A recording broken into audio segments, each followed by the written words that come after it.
Hello everybody and welcome back to the channel. We promised a 3-part series, but we think it will be a few more because the build is bigger than we expected. Good morning, welcome back to the channel. What a job. You might not notice it, but it's cold. Got some hot coffee. And today, hopefully guys, we are going to make sure that this car will drive a little. Hopefully. I will probably run into some problems, but we'll see. First of all, thank you for watching and subscribing to my channel. In this channel, if you are new to this channel, in this video we are going to, we already have placed a Abarth engine in this multi-wagon standard family car. Nothing special, but the special part, this guy right here. Manual, approximately 190 horsepower if everything goes well. And I already ran into a problem. Let me show you. And one of the problems, guys, let me put my coffee right here. So if you ever see me, I drink it black. Yep, you can buy me a coffee. And right down there, guys, is the problem. This little guy here is for the gear selectors. I already removed this piece, and this plastic piece is on the 1.6 and it is not on the 2.4 manual. And also there is a, hope you can see it on camera, there is a problem is that the plastic part that you just saw has to go through that tiny little hole, and it has to connect to that gear lever over there, but it will hit this part also, so it simply doesn't fit. So we have to replace that cable which is connected to the car inside the car. So we have to get underneath and remove everything. I really hate this, but it is what it is. So I already removed the center console, but because I thought everything was bolted from the inside, but it is not, it is from underneath. So all this work for nothing. Hey, lucky me. Since we need to get access to the gear lever, we need to remove the exhaust first. The exhaust for the 2.4 is much bigger, so nothing can be saved from the 1.6. So I removed the exhaust from the car, and as you can see, there's absolutely no rust underneath the car. And to get to the gear linkage cables, I think I have to remove that bolt and those two over there, but I am not sure. But hey, look at that. Isn't that pretty? Oh man, if you just know how much room I have to work underneath the car, it's ridiculous, but hey, it's for a good cause. So I'm gonna remove those two bolts. I'm not gonna record it because there's no space, and then hopefully the parts will come out. If I can show you anything, then I will show you. Okay, I'm sorry for the footage. There's no space in here, but hey, there she is. So it were just these 4 bolts and it came out. So I probably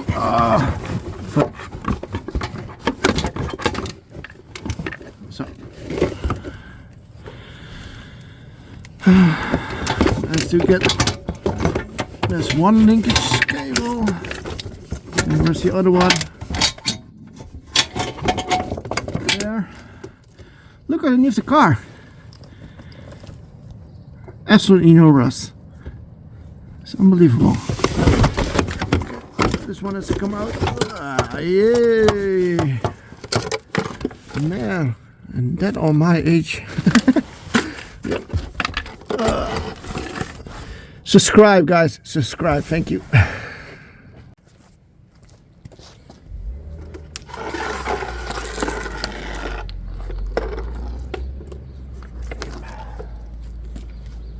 Gearbox cables are outside the car, and well, this one came from the multi-wagon, and this one came from a donor car from a street door. So if you just compare the article numbers, there is a difference, and the only difference I can see is this plastic part here, what I mentioned earlier in the video. There's a part missing because I was hoping to remove this plastic part, but it is probably pressed in. So the plan is to create one working. So I think I can, because this one is missing, that's the whole problem. Otherwise I would just have swapped the cables. So the plan is to get this part off, put it on this one, but on the new gear linkage. This is the new one that I ordered. I could find it very cheap, that's why I ordered it, and I just wanted to have that feeling from a brand new car. So anyways, underneath, very straightforward. If you just compare it to this one, then you know how it works. This one just simply clicks into this one, and that one also. There's a clip here. Very simple. So we remove this clip, the cable will come out, and well, reverse engineering this one, and we are good to go. Since the old cables on the multi-wagon don't fit, we now have to create one working cable from two different cars. First, we need to remove the gear linkage from the old multi-wagon cables, followed by the two clamps holding the cables in place.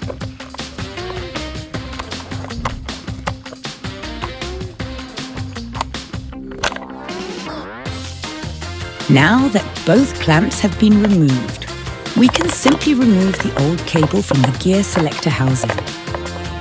So just to show you the difference. 200,000 kilometers, just there's a bit of play in it. So the new one,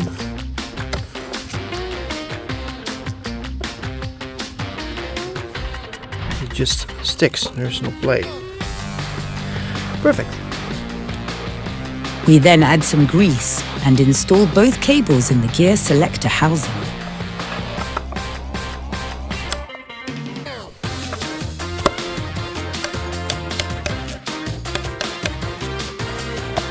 With the clamps installed, we can now test if it works. Yep, perfect. If you have made it this far into the video, then you probably like this content.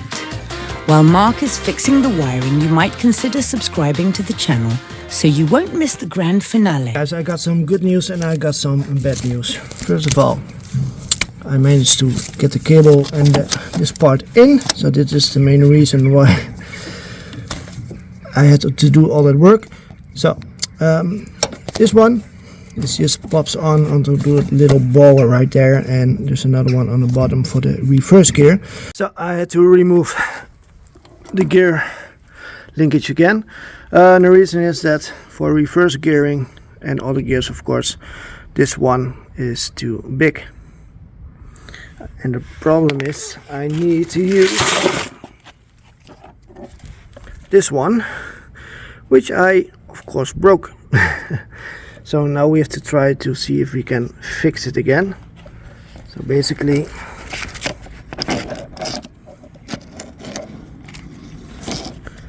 this is the part that has to go in. It's smaller, and well, I have to make sure that I can fix it. Oops. Anyways, let's fix it. Mark first removes the cover and seal from the new gear selector housing, followed by the cable that we can't use.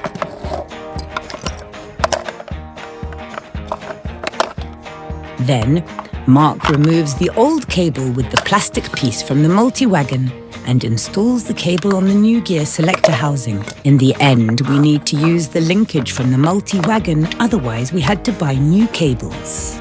The plastic gear linkage on the old cable was broken, so now Mark tries to repair it. The linkage is held into place with a small locking mechanism and a spring. The compressed spring pushes the locking mechanism tight, and with a self-made pin, we can now lock both parts. The pin that Mark has made is cut out of a small nail. The nail fits perfectly into the plastic. Now the linkage can't go anywhere. Creative solution, well done. Just cut a little nail perfectly to size, and it just drops down with a little spring that pushes it that way to the right, and this little thing holds it, and now it can't go anywhere. So this should be my reverse cable. Let's go. And there she sits, guys. It's officially for the 1.6, but we made it fit on the 2.4. It was a bit of a job, but hey, we did it, and that's the most important thing.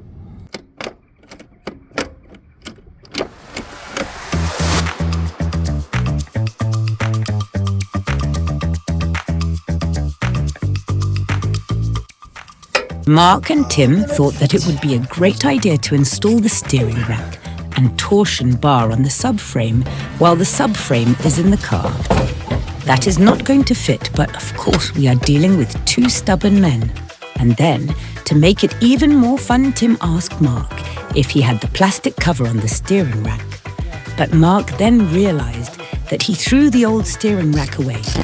Sometimes you need a woman to keep everything organized. Where people work, people make mistakes, but as Matt Armstrong would say, hard work beats talent. And that is what we do. Let's remove the subframe and continue from there. I made a mistake that I had the subframe already installed on the car, and now I can't install the steering rack. So we had to bolt the subframe down.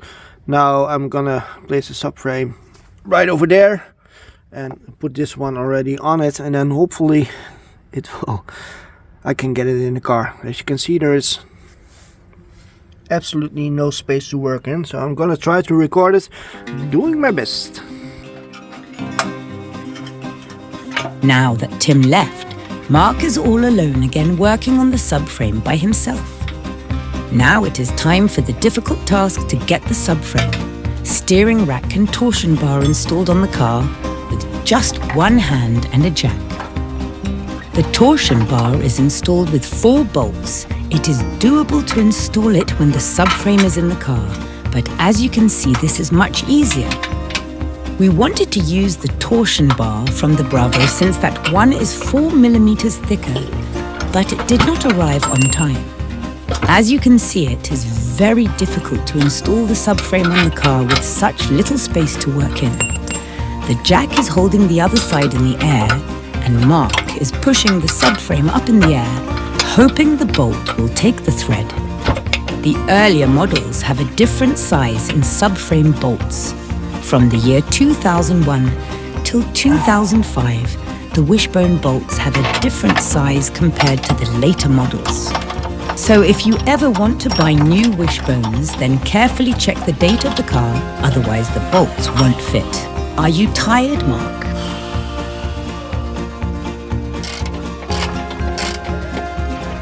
Using a jack on the other side, it is now easier to install the other subframe bolts on the car. This is a 2005 model, so the bolts have a size 19 and 21.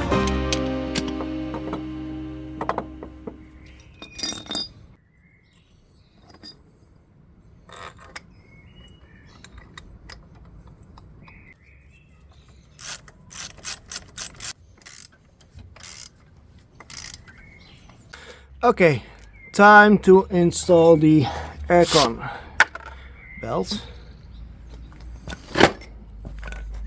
which is the VKMV 4SK663, made in France. That's the one that you need. Basically,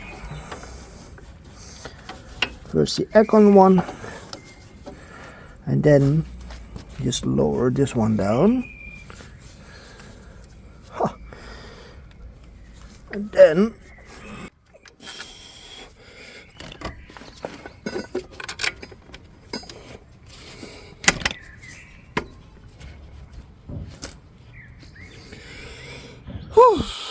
heavy. So Oh man, I'm already out of breath. So basically there's a bolt here. Remove that one and this alternator will come down. Then put the belt on and push it back in. It's hard, but that's the only way.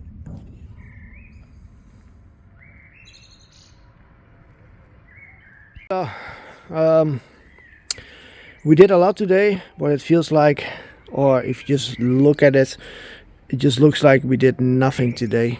The main issue why everything was taking so long was that damn cable over there.